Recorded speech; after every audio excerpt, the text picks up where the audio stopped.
Karibu katika simulizi na hadithi ya mwanadada ambaye ameweza kujipatia umaarufu mkubwa sana katika mitandao mbalimbali ya kijamii.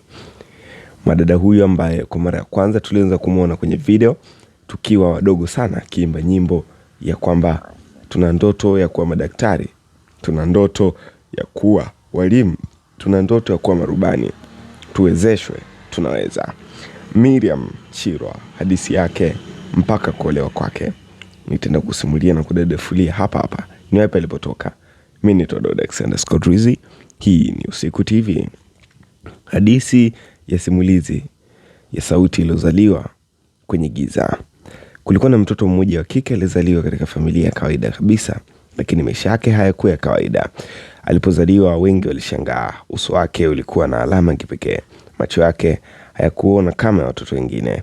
Wengine walinyamaza, wengine walinunua nyusi, na wachache waling'ona. Mtoto huyu atawezaje kuishi? Lakini wazazi wake walimtazama kitofauti. Waliona si tatizo, bali ni ahadi kutoka kwa Mungu. Huyo alikuwa Mary ama Miriam Mchirwa. Utotoni uliojawa na maswali ya matumaini. Miriam Mchirwa alikulia akiwa wakitofauti sana. Alipoanza kutambua mazingira, aligundua kuwa watoto wengine walicheza kwa uhuru, walikimbia, walitazama mbali, lakini yeye alihitaji kusaidiwa. Jamii haikuwa rahisi. Maneno ya kukatisha tamaa yalikuwa mengi kuliko ya faraja, lakini ndani ya nyumba kulikuwa na sauti ya sala, sauti ya nyimbo za Injili. Sauti hizo Miriam Mchirwa alianza kujifunza kitu cha ajabu: kuimba. Alipoimba watu walinyamaza. Sauti yake ilikuwa nyororo lakini nzito, kama ujumbe unaotoka juu. Ilikuwa ni sauti iliyobeba matumaini hata kabla yeye mwenyewe hajajua mustakabali wake. Kwa sababu ya hali yake ya macho na mwili dhaifu, Miriam Mchirwa alianza shule akiwa amechelewa. Madaktari walikuwa wamependekeza asubiri, wengine walishauri kabisa asisome, lakini Miriam Mchirwa hakukubali hukumu hiyo. Alijiunga na shule ya watoto wenye mahitaji maalum, na hapo alipoanza kuthibitisha kuwa ulemavu si mwisho wa ndoto. Alijifunza kusoma na kuandika kwa bidii, mara nyingi kwa msaada wa walimu wenye moyo wa huruma. Kila hatua ilikuwa ngumu, lakini kila hatua ilimkaribisha zaidi kwenye mwanga wa maarifa. Baadaye angekuja kusema elimu ni mwanga, inaweza kumtoa mtu gizani hata kama macho yake hayaoni. Kipaji kinageuka kuwa huduma.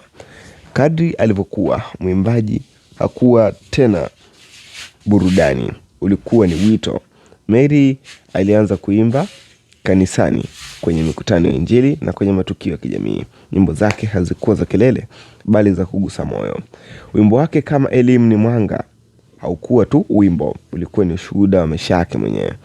Alitumia sauti yake kuhamasisha watoto wasikate tamaa, wazazi waendelee kuwaunga mkono watoto wao, na jamii ibadili mtazamo wake juu ya watoto wenye ulemavu.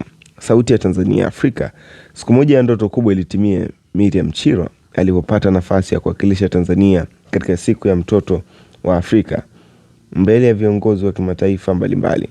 Alisimama jukwani, akashika na kupaza sauti, si kwa kuogopa bali kwa ujasiri. Akaimba na kuongea, na hapo akasema, naomba viongozi wa dunia wawalinde watoto, wakomeshe ndoa za utotoni, wawape nafasi watoto wenye vipaji bila ubaguzi, alisema Miriam Mchirwa. Ilikuwa ni sauti ya mtoto, lakini ujumbe wa kiongozi. Imani na maisha sasa. Katika safari yake, Mary hakumsahau Mungu. Alibatizwa akijitolea maisha yake rasmi kumtumikia Kristo. Alisema kwa unyenyekevu, natamani Mungu anipe sauti ya malaika ili nihudumie watu kwa upendo na kwa kweli, alisema Miriam Mchirwa. Leo hii Miriam Mchirwa ni ishara ya matumaini, ni uthibitisho wa kwamba mtu anaweza kuzaliwa gizani lakini akaishi kama nuru kwa wengine. Maisha yake ni hadithi inayofundisha kuwa thamani ya binadamu haipimwi kwa macho yanavyoona, bali kwa moyo unaamini, sauti na uthubutu na kuzungumza. Hii ni simulizi ya Miriam Mchirwa ambaye kwa sasa ameolewa, na tumeweza kuona ndoa yake imeweza kutikisa sana mitandao mbalimbali ya kijamii. ambacho hichi kimewafanya watu kushangaa kumwona Mary Chirwa anaolewa. Jambo hili limemfurahisha sana, lakini mwili wake mdogo pia uliongezeka na kuchelewesha kuanza masomo. Mwisho alijiunga na Uhuru Inclusive Primary School iliyo katika eneo la Uhuru Road huko Dar es Salaam.